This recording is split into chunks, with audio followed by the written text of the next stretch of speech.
Depuis 2019, des menus végétariens ont fait leur apparition dans les cantines. S'il s'agit désormais d'une obligation légale, cette mesure suscite toujours beaucoup d'interrogations, voire d'inquiétudes.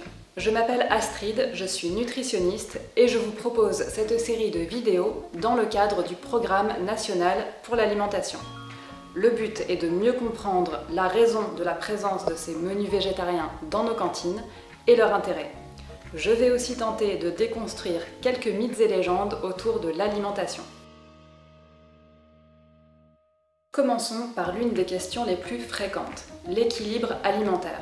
Tous les parents souhaitent que leurs enfants aient une alimentation équilibrée pour être en pleine santé. Mais l'équilibre alimentaire, qu'est-ce que c'est exactement?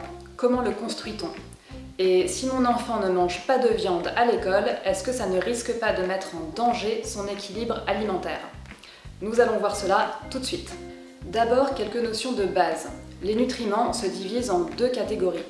Les macronutriments, glucides, protides, lipides, qui nous apportent de l'énergie, et les micronutriments, vitamines, minéraux et oligoéléments, qui ne sont pas caloriques, mais qui sont indispensables au bon fonctionnement de notre organisme. Ceci dit, nous, on mange des aliments et pas des nutriments. Et chaque aliment est une combinaison de beaucoup de différents nutriments. Par exemple, un bol de riz complet contiendra des glucides, mais aussi des protéines, du magnésium ou encore de la vitamine B1 par exemple.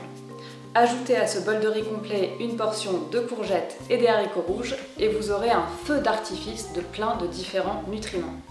Jusque-là, vous me suivez. Maintenant, regardons ensemble qu'est-ce qu'un repas végétarien. Tout simplement, c'est un repas qui ne comprend ni viande ni poisson.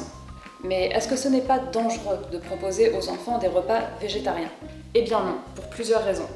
D'abord, on évalue l'équilibre alimentaire sur la base de ce qu'on mange, pas de ce qu'on ne mange pas.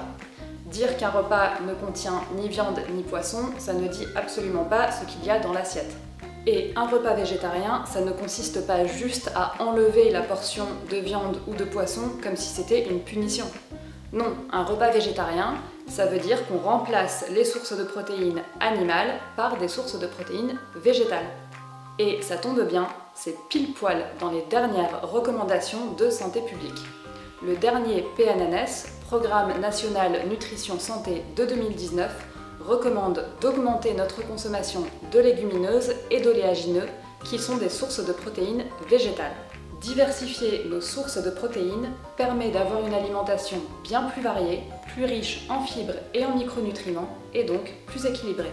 Enfin, saviez-vous que proposer des repas végétariens dans les cantines a un impact positif sur l'environnement? Nous en reparlerons plus en détail dans une vidéo consacrée sur le sujet. Mais je peux déjà vous donner cette information. La restauration collective, ça représente 3 milliards de repas en France.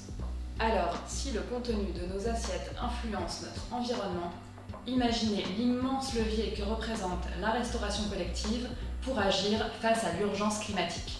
J'espère que cette vidéo vous aura été utile. Pensez à vous abonner. N'hésitez pas à la partager avec les parents de votre entourage ainsi qu'avec les gestionnaires de restauration collective et les chefs de cuisine. Quant à moi, je vous retrouve dans la prochaine vidéo pour parler des protéines.